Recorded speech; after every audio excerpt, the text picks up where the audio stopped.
हल्दी लगाई। माँ की आंखों में नमी थी। सांप की माँ सोच रही थी कि कल तक जो लोट-पोट कर जमीन पर रेंगता था, आज दूल्हा बन बैठा था। फिर बारी-बारी से हर रिश्तेदार ने मुंह पर से हंसी छुपाते हुए सांप को हल्दी लगाई और बुजुर्ग औरतें एक कोने में बैठकर चाय की चुस्कियों के साथ गीत गा रही थी। हल्दी लगावा रे, तेल चढ़ाओ, बनने का पूरा बदन चमकावा रे।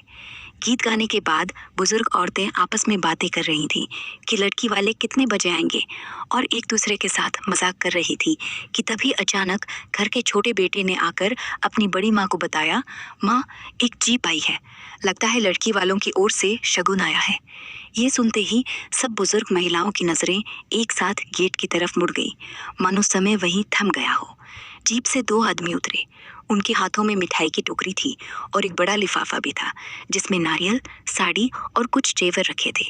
वे सीधे बड़ी माँ के पास आए और हाथ जोड़कर बोले, बहन जी, ये हमारी ओर से शगुन है। लड़की के बाबा ने कहा कि जोड़ी बनी रहे हमेशा। बड़ी माँ ने मिठाई उठाकर सारी बुजुर्ग औरतों को दिखाया और बोली, लड़की वाले बहुत सलीकेदार हैं। उसके बाद सांप की माँ ने सांप की ओर देखा जो अभी अपनी जगह पर मौन बैठा था। वो अपनी माँ के पास आया, हल्के से मुस्कुराया और धीरे से बोला, सब कुछ ठीक है ना माँ? माँ ने कहा, हाँ बेटे, सब कुछ ठीक है, बस अब सुबह का इंतजार है। सुबह होते ही गांव में ढोल नगाड़े बजे, घोड़ी सजाई गई और सांप को फूलों की माला के साथ दूल्हे की तरह घोड़ी पर बैठाया गया। धूमधाम से बारात निकाली गई। सांप दूल्हा ये सब आनंद से देख रहा था। शाम होते ही बारात रवाना हुई। लोगों की भीड़ लग गई। इस अनोखी बारात को देखने हर कोई हैरान था। एक सांप की शादी, वो भी इतनी धूमधाम से। मंडप में लड़की ने हाथ में फूलों की माला ली और सांप के गले में डाल दी।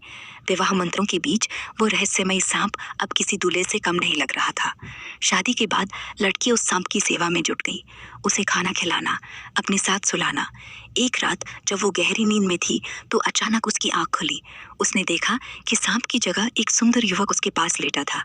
डर के मारे लड़की चीखने ही वाली थी कि तभी वो युवक मुस्कुराया और बोला, डरो मत, मैं तुम्हारा पति ही हूँ जो सांप के वेश में रहता हूँ। मैं इच्छाधारी नाग हूँ। ये सुनकर लड़की बहुत खुश हुई। अगले दिन उसने ये बात किसान को बताई। पहले तो किसान को यकीन नहीं हुआ, लेकिन फिर सब मान गए। एक दिन लड़की ने उस सांप को इंसान में बदलते हुए देख लिया। इंसान बनने के बाद वो सांप अपनी केचुली वहीं छोड़ देता था। ये दृश्य देखकर लड़की और भी ज्यादा चकित और प्रसन्न हुई। थोड़ी देर बाद सांप वापस उसमें प्रवेश कर जाता था, जिससे वो दोबारा सांप बन पाए।